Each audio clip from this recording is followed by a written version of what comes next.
Olá a todos! Na aula de hoje a gente vai ver como escrever dados ler e escrever dados em arquivo binário.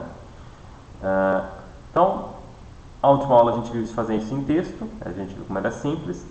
Aqui a gente vai fazer de um modo parecido, né? A gente vai usar a classe OFString para escrita de dados, né?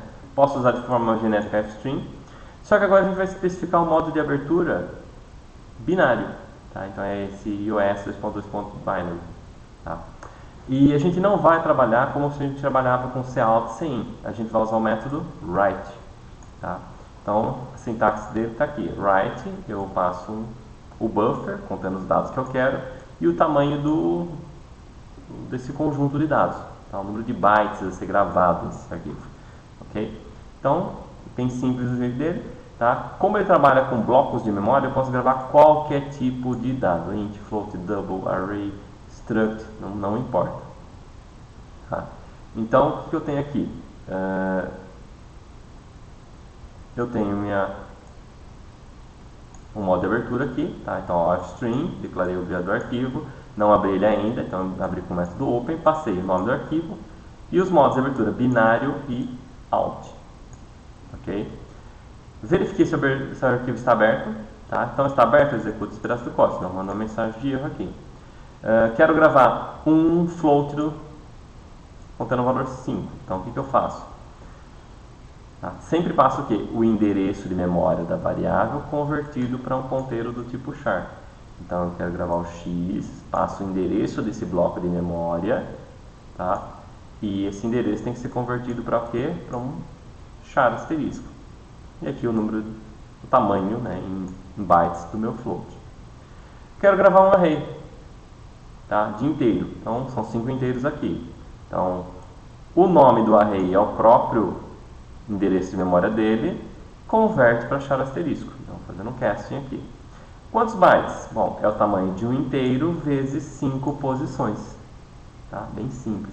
Lembra um pouco o fwrite da linguagem C. Okay? Terminei de gravar, fecho o arquivo. Tá?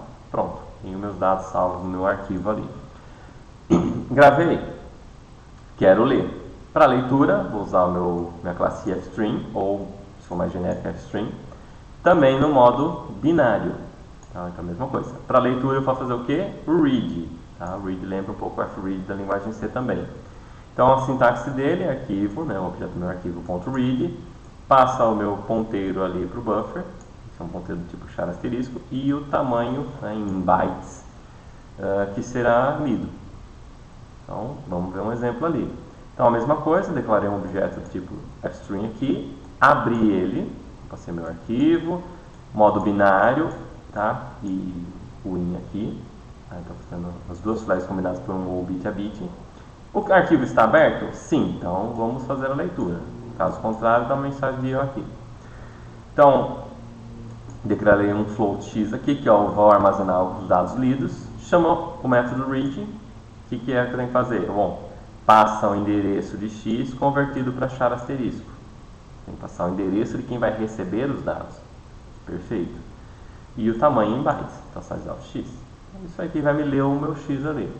Tá? Perfeito. Quero ler meu array de inteiros, então está aqui declarado.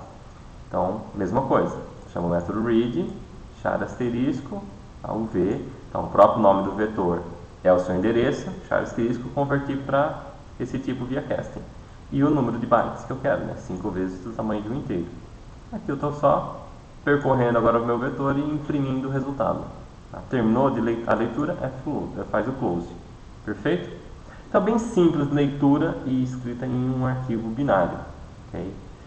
Lembra muito a ideia da linguagem C, do fwrite e fread, tá? Só que um pouco mais simples aqui. Perfeito? Espero que tenham gostado da aula, tá? E até a próxima, pessoal.